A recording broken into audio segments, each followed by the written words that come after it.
chemical cocktail. If dopamine is released in the brain, well, then that epinephrine becomes one of excitement.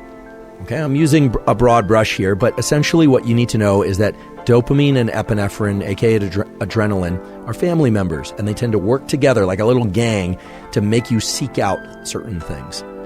So what sorts of activities, what sorts of things increase dopamine? And how much do they increase dopamine? Well, let's take a look at some typical things that people do out there or ingest out there that are known to increase dopamine. So let's recall that you have a baseline level of dopamine and that everybody does. And even within a family, you might have family members who are very excitable, happy, and motivated, and others who are less excitable, happy, and motivated. But your level of dopamine has everything to do with those genetics, but also with what you've experienced in the previous days and the previous months and so on. When you do or ingest certain things, your levels of dopamine will rise above baseline transiently. And depending on what you do or ingest, it will rise either more or less, and it will be very brief or it'll last a long time. So let's take a look at some of the typical things that people take and do and eat. Some are good for us, some are not good for us. And let's ask how much dopamine is increased above baseline. Now, of course, these are averages, but these are averages that have been measured in so-called microdialysis studies in animals, so actually extracting from particular brain areas how much dopamine is released, or from measuring the serum, the circulating levels of dopamine in humans. Chocolate. They didn't look at milk versus dark chocolate, but chocolate will increase your baseline level of dopamine 1.5 times. Okay? So it's a pretty substantial increase in dopamine. It's transient. It goes away after a few minutes or even a few seconds. I'll explain what determines the duration in a minute. But 1.5 times for chocolate. Sex. Both the pursuit of sex and the act of sex increases dopamine 2 times. So it's a doubling above baseline. Now, of course, there's going to be variation there, but that's the average increase in baseline dopamine caused by sex. Later, I will talk about how the different aspects of the so-called arousal arc, the different aspects of sex, believe it or not, have a differential impact on dopamine. But for now, as a general theme or activity, sex doubles the amount of dopamine circulating in your blood. Nicotine, in particular nicotine that is smoked, like cigarettes and so forth, increases dopamine 2.5 times above baseline. So there's a peak that goes up above baseline 2.5 times higher. It is very short-lived. Anyone who's ever been a chain smoker or observed a chain smoker understands that the increase in dopamine from nicotine is very short-lived. Cocaine will increase the level of dopamine in the bloodstream 2.5 times above baseline. And amphetamine, another drug that increases dopamine, will increase the amount of dopamine in the bloodstream 10 times above baseline. A tremendous increase in dopamine. Exercise. Now, exercise will have a different impact on the levels of dopamine depending on how much somebody subjectively enjoys that exercise. So if you're somebody who loves running, chances are it's going to increase your levels of dopamine 2 times above your baseline, not unlike sex. People who dislike exercise will achieve less dopamine increase or no increase in dopamine from exercise. And if you like other forms of exercise like yoga or weightlifting or swimming or what have you, again, it's going to vary by your subjective experience of whether or not you enjoy that activity. This is important, and it brings us back to something that we talked about earlier. Remember that mesocorticolimbic pathway? Well, the cortical part is important. The cortical part actually has a very specific part, which is your prefrontal cortex, the area of your forebrain that's involved in thinking and planning and involved in assigning a rational explanation to something and involved in assigning a subjective experience to something. right? So for instance, the pen that I'm holding right now is one of these Pilot V5s. I love these Pilot V5s. They don't sponsor the podcast, but I just happen to like them. I like the way that they write, how they feel. If I spent enough time thinking about it or talking about it, I could probably get a dopamine increase just talking about this Pilot V5. And that's not because I have the propensity to release dopamine easily. It's that as we start to engage with something more and more, and what we say about it and what we encourage ourselves to think about it has a profound impact on its rewarding or non-rewarding properties. Now, it's not simply the case that you can lie to yourself and you can tell yourself, I love something, and when you don't really love it, and it will increase dopamine.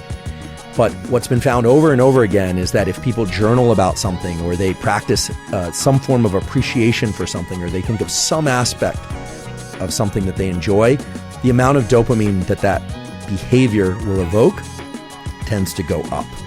So for people that hate exercise, you can think about some aspect of exercise that you really enjoy. However, I will caution you against saying to yourself, I hate exercise, or I hate studying, or I hate this person, but I love the reward I give myself afterward.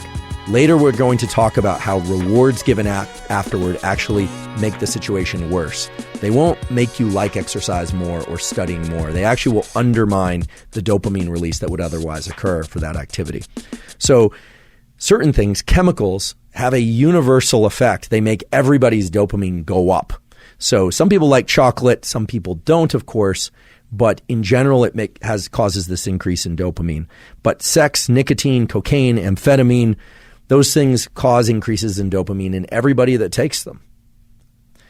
Things like exercise, studying, hard work, working through a challenge in a relationship, or working through something hard of any kind, that is going to be subjective as to how much dopamine will be released. And we will return to that subjective component in a little bit.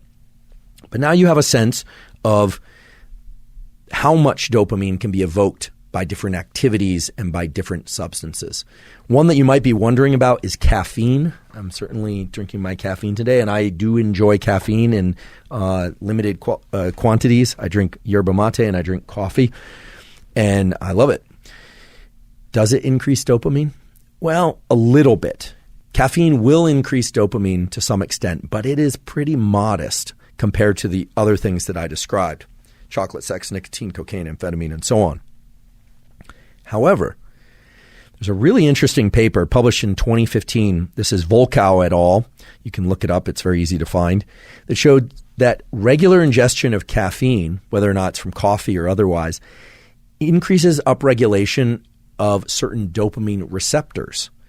So caffeine actually makes you able to experience more of dopamine's effects. Because as I mentioned before, dopamine is vomited out into the synapse or it's released volumetrically, but then it has to bind someplace and trigger those G protein coupled receptors.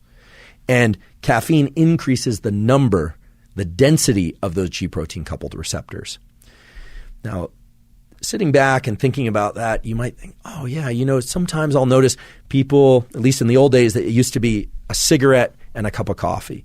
Or when people drink alcohol, oftentimes they'll smoke. And it's well known that different compounds like alcohol and nicotine, or caffeine and nicotine, or certain behaviors and certain drugs can synergize to give bigger dopamine increases. And this is not terribly uncommon. There are a lot of people nowadays who, for instance, take pre-workout energy drinks. They'll drink I won't name names, but they'll drink a canned energy drink, or they'll drink a pre-workout, and they'll try and get that big stimulation, that stimulant effect for the dopamine, the norepinephrine, that family of molecules that works together to make you motivated. And then they'll also exercise to try and get even more of a dopaminergic experience out of that workout. Sometimes it's also to perform better as well, of course. But as we'll talk about in a few minutes, that aspect, or that approach rather, of trying to just get your dopamine as high as you possibly can in order to get the most out of an experience, turns out to not be the best approach. And what you'll find as we talk about dopamine schedules is that layering together multiple things, substances and activities that lead to big increases in dopamine actually can create pretty severe issues with motivation and energy right after those experiences and even a couple days later. So I'm not saying that people shouldn't take the occasional pre-workout if that's your thing, or drink a cup of coffee or two before working out now and again. Some people really enjoy that. I certainly do that every once in a while. But if you do it too often, what you'll find is that your capacity to release dopamine and your level of motivation and drive and energy overall will take a serious hit. Now, I've been alluding to this dopamine peaks versus dopamine baseline thing since the beginning of the episode. I talked about tonic and phasic release and so forth. But now let's really drill into what this means and how to leverage it for our own purposes. In order to do that, let's take a step back and ask, why would we have a dopamine system like this? Why would we have a dopamine system at all? Well, we have to remember what our species' primary interest is. Our species, like all species, has a main interest, and that's to make more of itself. And it's not just about sex and reproduction. It's about foraging for resources. Resources can be food, it can be water, it can be salt, can be shelter, can be social connection. Dopamine is the universal currency of foraging and seeking. Right? We sometimes talk about motivation and craving, but what we mean in the evolutionary adaptive context, what we mean is foraging and seeking water, seeking food, seeking mates, seeking things that make us feel good and avoiding things that don't make us feel good, but in particular, seeking things that will provide sustenance and pleasure in the short term and will extend the species in the long term. Once we understand that dopamine is a driver for us to seek things, it makes perfect sense as to why it would have a baseline level and it would have peaks, and that the baseline and peaks would be related in some sort of direct way. Here's what I mean by that. Let's say that you were not alive now, but you were alive 10,000 years ago. And you woke up and you looked and you realized you had minimal water and you had minimal food left. Maybe you have a child, maybe you have a partner, maybe you're in an entire village, but you realize that you need things, okay? You need to be able to generate the energy to go seek those things. And chances are there were dangers in seeking those things. Yes, it could be saber-toothed tigers and things of that sort, but there are other dangers too. There's the danger of a cut to your skin that could lead to infection. There's the danger of storms. There's the danger of cold. There's the danger of leaving your loved ones behind. So you go out and forage, right? You could be hunting, you could be gathering, or you could be doing both. The going out and foraging process was, we are certain, driven by dopamine. I mean, there's no fossil record of the brain, but these circuits have existed, we know, for tens of thousands, if not hundreds of thousands of years. And they are present in every animal, not just mammals, but even in little worms like C. elegans. The same process is mediated by dopamine. So dopamine drives you to go out and look for things. And then let's say you find a couple berries. These ones are rotten. These ones are good. Maybe you hunt an animal and kill it, or you find an animal that was recently killed and you decide to take the meat. You are going to achieve, or I should say experience, some sort of dopamine release. You found the reward. That's great. But then it needs to return to some lower level. Why? Well, because if you just stayed there, you would never continue to forage for more. It doesn't just increase your baseline and then stay there. It goes back down. And what's very important to understand is that it doesn't just go back down to the level it was before. It goes down to a level below what it was before you went out seeking that thing. Now, this is counterintuitive. We often think, oh, okay, I'm going to pursue the win. All right, let's move this to modern day. I'm going to run this marathon. I'm going to train for this marathon. Then you run the marathon and you cross the finish line. You feel great. And you would think, okay, now I'm set for the entire year. I'm going to feel so much better. I'm going to feel this accomplishment in my body. It's going to be so great. But that's not what happens. You might feel some of those things, but your level of dopamine has actually dropped below baseline. Now, eventually it will ratchet back up. But two things are really important. First of all, the extent to which it drops below baseline is proportional to how high the peak was.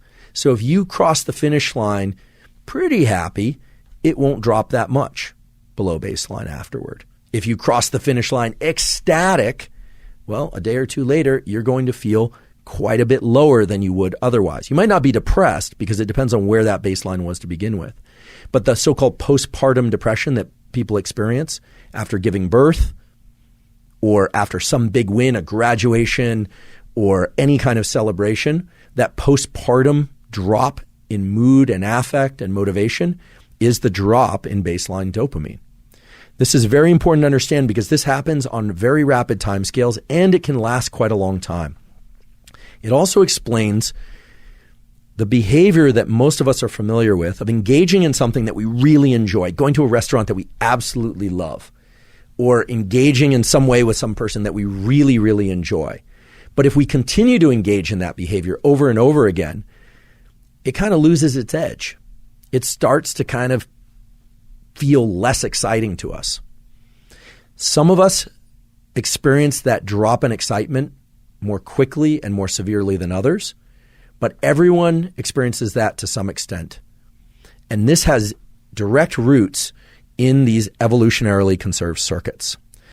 Some of you may be hearing this and think, no, that's not how it works for me. I'm just riding higher and higher all the time. I love my kids. I love my job. I love school. I love wins. I don't want losses. I agree. We all feel good when we are achieving things, but oftentimes we are feeling good because we are layering in different aspects of life, consuming things and doing things that increase our dopamine. We're getting those peaks. But afterward, the drop in baseline occurs, and it always takes a little while to get back to our stable baseline. We really all have a sort of dopamine set point. And if we continue to indulge in the same behaviors or even different behaviors that increase our dopamine in these big peaks over and over and over again, we won't experience the same level of joy from those behaviors or from anything at all. Now that has a name, it's called addiction, but even for people who aren't addicted, even for people who don't have an attachment to any specific substance or behavior, this drop in below baseline after any peak in dopamine is substantial, and it governs whether or not we are going to feel motivated to continue to pursue other things. Fortunately, there's a way to work with this such that we can constantly stay motivated, but also keep that baseline of dopamine at an appropriate, healthy level. A previous guest on the Huberman Lab podcast was Dr. Anna Lemke. She's head of the Addiction Dual Diagnosis Clinic at Stanford, has this amazing book, Dopamine Nation, Finding Balance in the Age of Indulgence. If you haven't read the book, I highly encourage you to check it out. It's fantastic. The other terrific book about dopamine is The Molecule of More, which is similar in some regard, but isn't so much about addiction. It's more about other types of behaviors. Both books really focus on these dopamine schedules and the relationship between these peaks and baselines of dopamine.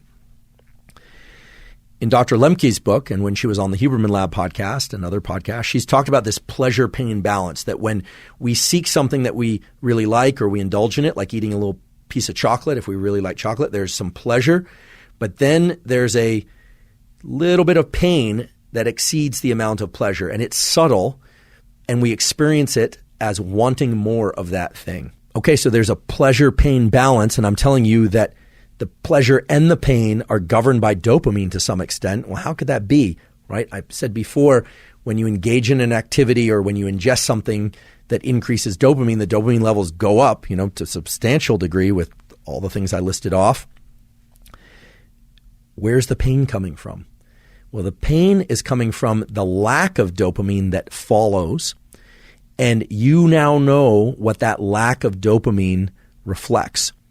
How do you know? Well, earlier we were talking about how dopamine is released between neurons, and I mentioned two ways. One is into the synapse, where it can activate the postsynaptic neuron, and the other was what I called volumetric release, where it is distributed more broadly. It's released out over a bunch of neurons. In both cases, it's released from these things we call synaptic vesicles, literally little bubbles, tiny, tiny little bubbles that contain dopamine. They get vomited out into the area or into the synapse. Well, those vesicles get depleted. For the synaptic physiologists out there, we call this the readily releasable pool of dopamine. We can only deploy dopamine that is ready to be deployed, that's packaged in those little vesicles and ready to go. It's like when you order a product and they say out of stock until 2 months from now. Well, it's not ready to be released. Same thing with dopamine. There's a pool of dopamine that's synthesized, and you can only release the dopamine that's been synthesized. It's the readily releasable pool.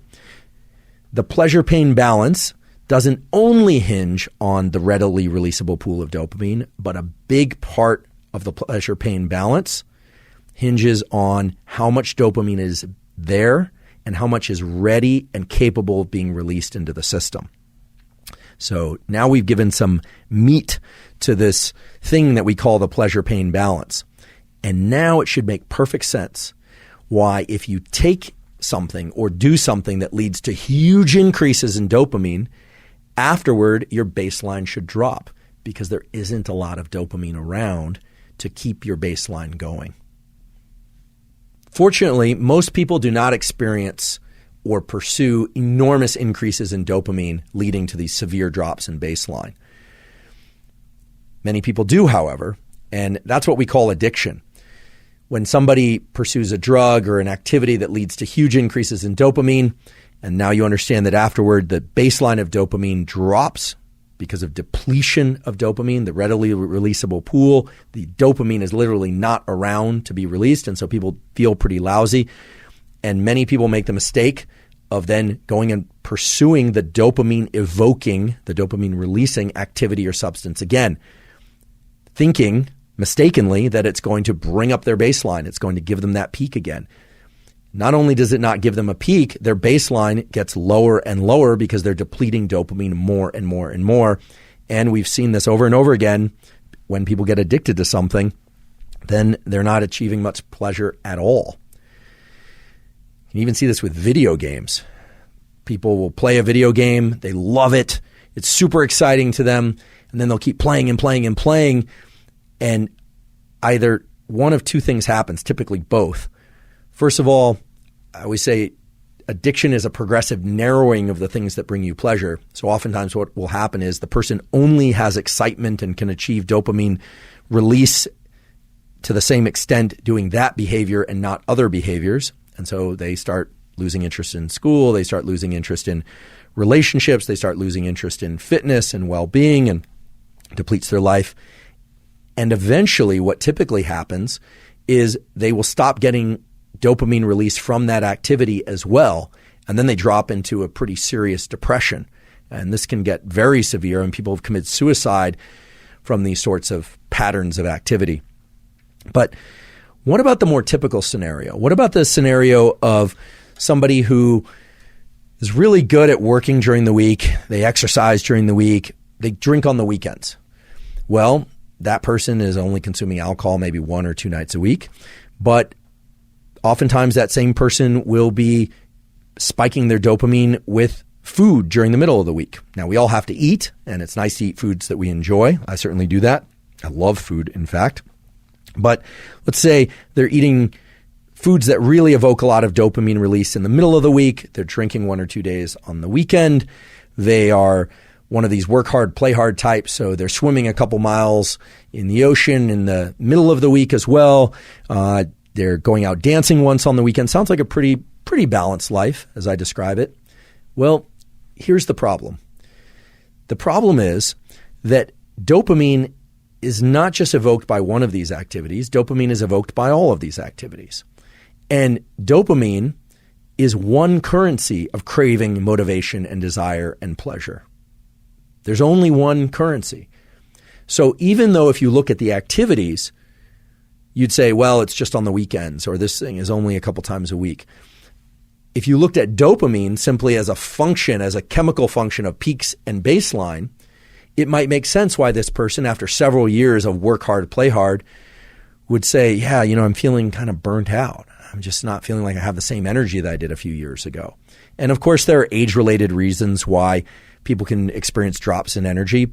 But oftentimes what's happening is not some sort of depletion in cellular metabolism that's related to aging. What's happening is they're spiking their dopamine through so many different activities throughout the week that their baseline is progressively dropping. And in this case, it can be very subtle. It can be very, very subtle. And that's actually a very sinister function of dopamine, we could say, which is that it can often drop in imperceptible ways, but then once it reaches a threshold of low dopamine, we just feel like, we can't really get pleasure from anything anymore. what used to work doesn't work anymore. So it starts to look a lot like the more severe addictions or the more acute addictions to things like cocaine and amphetamine, which lead to these big increases, these big spikes in dopamine, and then these very severe drops in the baseline.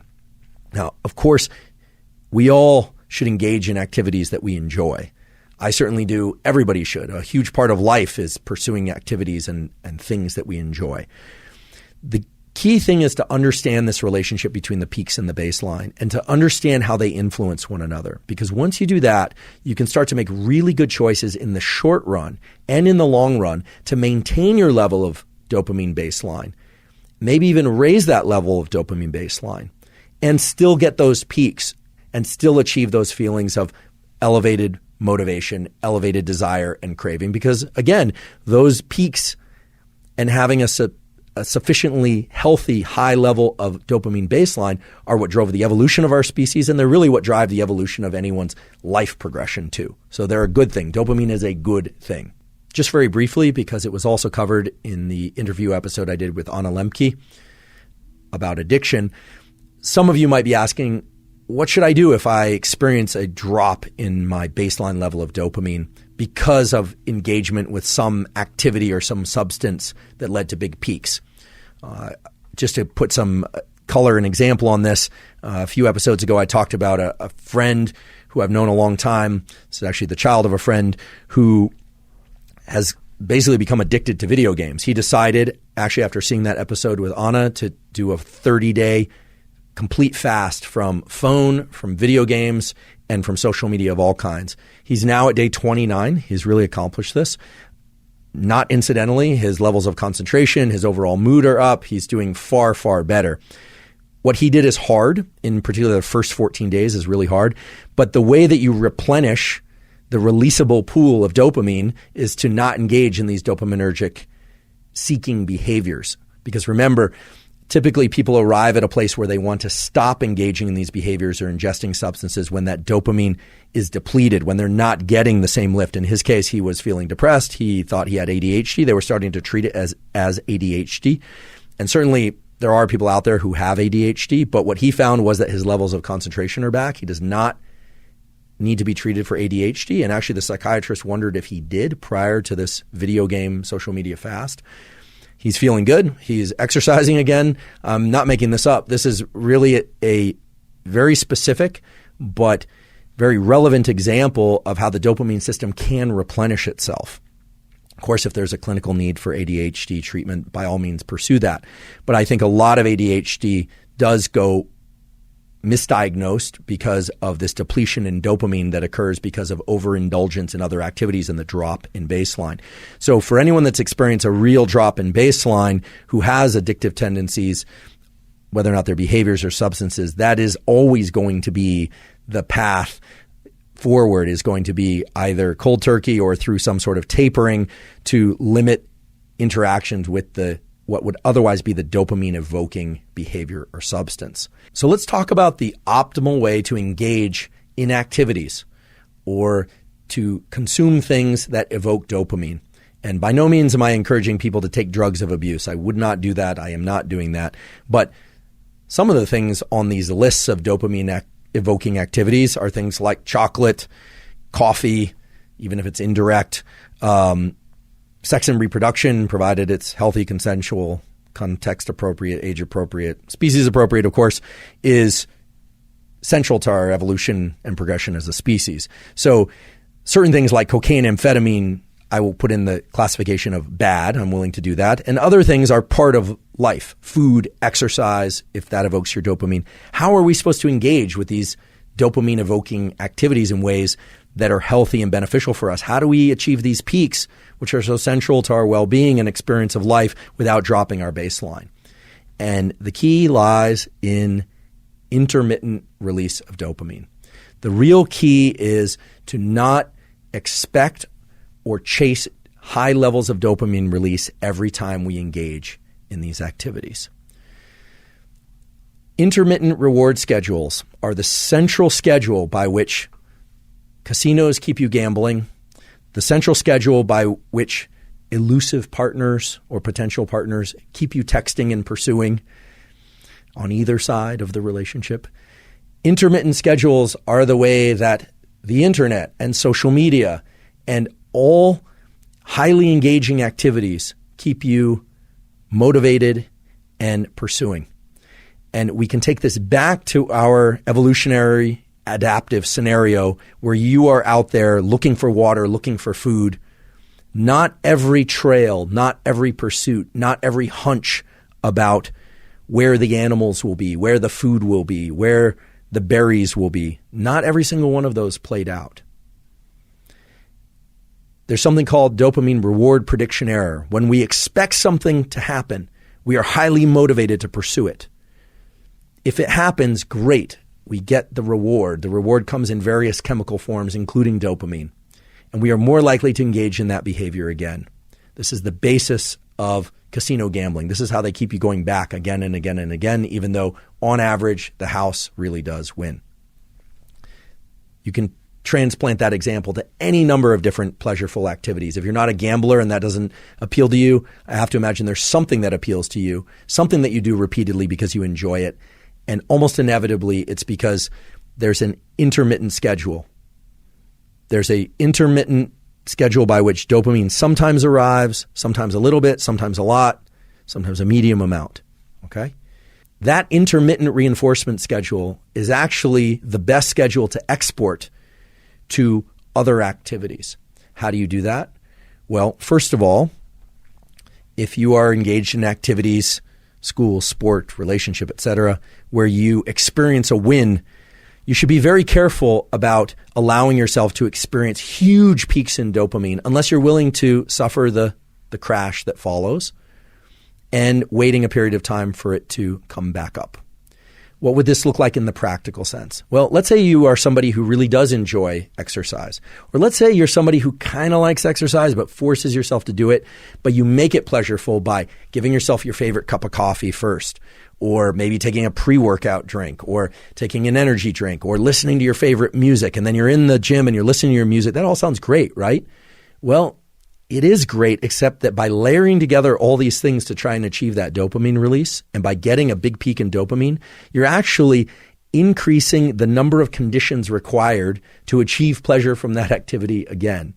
And so there is a form of this where sometimes you do all the things that you love to get the optimal workout. You listen to your favorite music, you go at your favorite time of day, you have your pre-workout drink if that's your thing. You do all the things that give you that best experience of the workout for you.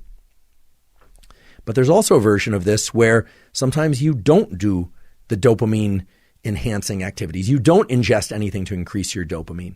You just do the exercise. You don't do the exercise and expect dopamine to arrive through some what we call exogenous source as well. You might think, well, that sounds lame. I want to continue to enjoy exercising. But that's exactly the point. If you want to maintain motivation for school, exercise, relationships, or pursuits of any duration and kind, the key thing is to make sure that the peak in dopamine, if it's very high, doesn't occur too often. And if something does occur very often, that you vary how much dopamine you experience with each engagement in that activity.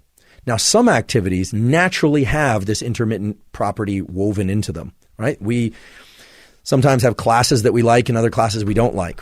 We don't always get straight A's. Sometimes we don't get rewarded with the outcome that we would like. We don't always have the perfect relationship outcome. But understand that your ability to experience motivation and pleasure for what comes next is dictated by how much motivation and pleasure and dopamine you experienced prior. The reason I can't give a very specific protocol like delete dopamine or lower dopamine every third time is that wouldn't be intermittent. The whole basis of intermittent reinforcement is that you don't really have a specific schedule of when dopamine is going to be high and when dopamine is going to be low and when dopamine is going to be medium. That's a predictable schedule, not a random intermittent schedule. So do like the casinos do. It certainly works for them. And for activities that you would like to continue to engage in over time, whatever those happen to be, start paying attention to the amount of dopamine and excitement and pleasure that you achieve with those and start modulating that somewhat at random. That might be removing some of the dopamine releasing chemicals that you might take prior. Maybe you remove them every time, but then every once in a while you introduce them. Maybe it involves sometimes doing things socially that you enjoy doing socially, sometimes doing the same thing but alone. There are a lot of different ways to do this. There are a lot of different ways to approach this. But now knowing what you know about peaks and baselines in dopamine and understanding how important it is not just to achieve peaks, but to maintain that baseline at a healthy level, it should be straightforward for you to implement these intermittent schedules.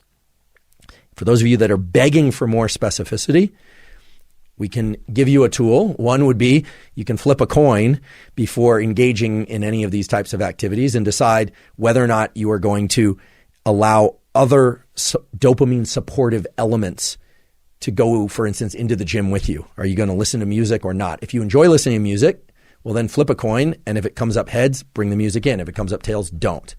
Okay. Sounds like you're undercutting your own progress, but actually you are serving your own progress, both short-term and long-term, by doing that. Now, the smartphone is a very interesting tool for dopamine in light of all this. It's extremely common nowadays to see people texting and doing selfies and communicating in various ways, listening to podcasts, listening to music, doing all sorts of things while they engage in other activities, or going to dinner and texting other people, or making plans, sharing information. That's all wonderful. It gives depth and richness and color to life. But it isn't just about our distracted nature when we're engaging with the phone. It's also a way of layering in dopamine. And it's no surprise that levels of depression and lack of motivation are really on the increase. Everything that we've talked about until now sets up an explanation or an interpretation of why interacting with digital technology can potentially lead to disruptions or lowering in baseline levels of dopamine. I can use a personal example for this. I happen to really enjoy working out. I've always really enjoyed it. But in recent years, I noticed that if I was bringing my phone to my workouts, then not only was I a little bit more distracted and not focusing on what I was doing as much as I could have or should have, but also I started to lose interest in what I was doing. It wasn't as pleasurable. I would feel like it just didn't have the same kind of oomph, and I was beginning to question my motivation. As I started learning more about this relationship between the peaks and the baselines and dopamine, what I realized was that some time ago, I probably experienced an incredible increase in the amount of dopamine during one of my workouts because I enjoy working out and I enjoy listening to music. I also enjoy listening to podcasts. I also enjoy communicating with people. Those are all wonderful pursuits, but I had layered in too many of them too many times, and then it essentially wasn't working for me anymore. Much in the same way a drug wouldn't work for somebody who takes it repeatedly because their baseline of dopamine is dropping. So at least for this calendar year, I've made a rule for myself, which is I don't allow my phone into my workouts at all. No music, at least not from the phone. It can be in the room. I might listen to a podcast in the room, but I don't listen to anything or engage in anything on my phone, no texting whatsoever. And most of the time, I just don't even bring it with me for that period of time. It's only a short period of time. I'm not training that often. This is something that I think has been misinterpreted as people can't be alone now. People talk about, they can't walk across the street, or they can't go anywhere, ride the bus, can't be on the plane without being in contact. They can't handle just their thoughts. I don't think that's really what's going on. I think what's happened is that we achieved the great dopamine increase that comes from this incredible thing, which I personally enjoy, being able to communicate by phone, by text, and exchange pictures and send links and these kinds of things, social media. But then what happens is it doesn't have that same fulfilling aspect to it. And it tends to remove the excitement and the pleasure of the very activities that we are engaged in. So I know this is a hard one for many people, but I do invite you to try removing multiple sources of dopamine release, or what used to be multiple sources of dopamine release, from activities that you want to continue to enjoy or that you want to enjoy more. And now you understand the biological mechanisms that would underlie a statement like that. It takes a little bit of working with. I know it can be challenging in the first week or so of not engaging with the phone during any kind of workout. That actually was really tough. But now I'm back to a place where I enjoy it that much more. I also feel as if I conquered something in terms of the circuitry related to dopamine. I now understand why something that I enjoyed so much had become less pleasurable for me. And there's a deep, deep satisfaction that comes from understanding, okay, there wasn't anything